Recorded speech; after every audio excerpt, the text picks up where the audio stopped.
Good afternoon! Tuloy lang po ang update dito sa Dolomite Beach. Yes, tuloy na tuloy lang po ang update ko ngayon dito sa Dolomite Beach. At ito nga po yung mga nasasako ng mga samot-saring mga kalat na nahakot ng ating mga warriors, ng ating mga volunteers. Maraming salamat po sa inyong lahat.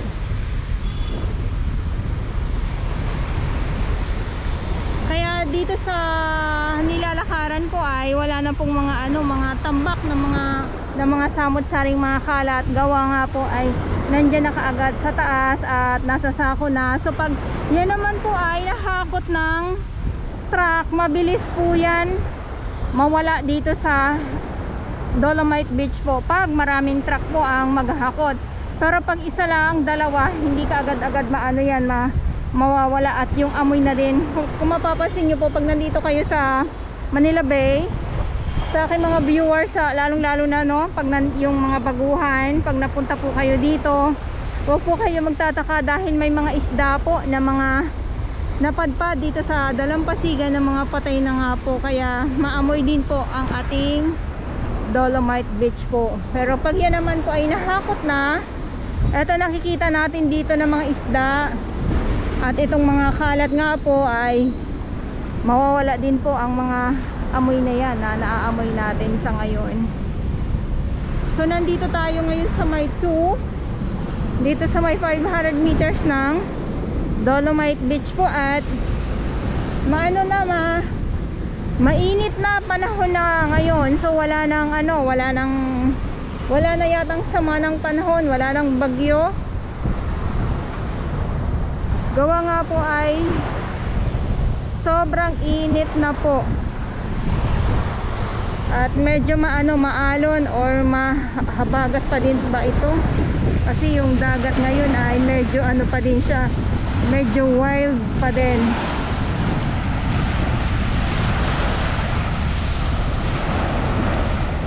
Yan, so lakad. Wala tayong ibang gagawin kundi ang maglakad. At ang makikita po natin dito ay ito nga po, may mga isda dito sa dalampasigan.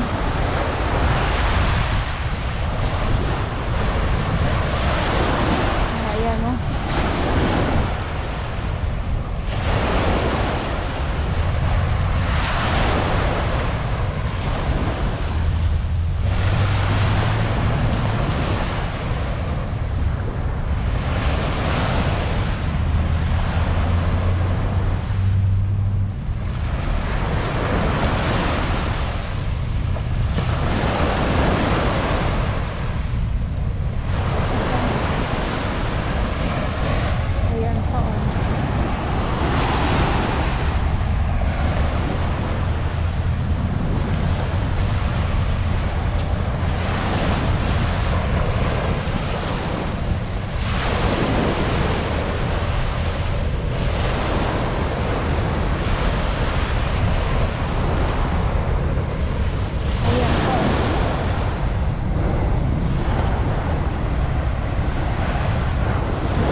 Lumulutang-lutang pala. Ayun, isda din po yan.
nandito na tayo sa ano, pinaka 500 meters ng Dolomite Beach. At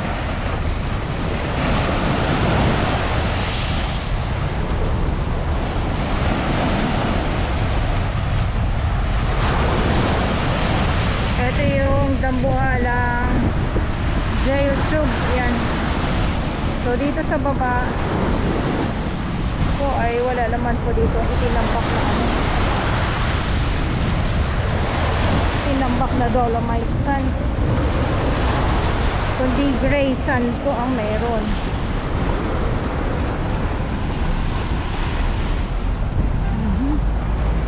Kita nyo naman po yan, diba? Tatlong bagyo ang dumaan, tatlong bagyo ang humarabas sa Dolomite Beach plus habagat. Pero ang tibay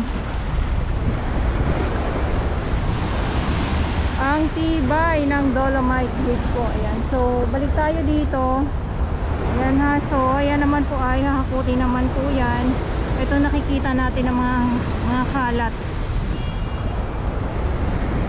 Hahakutin po ng truck yan.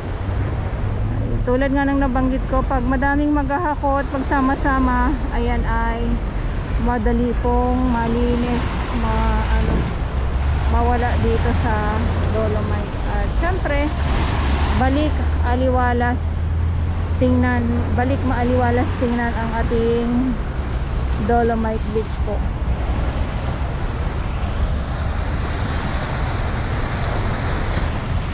Okay, ito yung update ko ngayon. Muli, maraming salamat po sa inyong lahat. At dito naman, ayun yung Pasay area reclamation na patuloy po na umaarangkada. Ang pagtatambak dyan sa kabilang side, tuloy-tuloy po ang pagtatambak dyan. Walang hintuan dahil nga po ay napakalawak na ng buhangin ng isla dyan sa sa Pasay. So maraming salamat po sa inyong lahat. At sa mga baguhan, inuulit-ulit ko, ang kulit-kulit ko, no? At sa mga baguhan, yes, welcome sa channel ng West Jelani Dora Bells. Mahalin niyo po ako ng buong buo.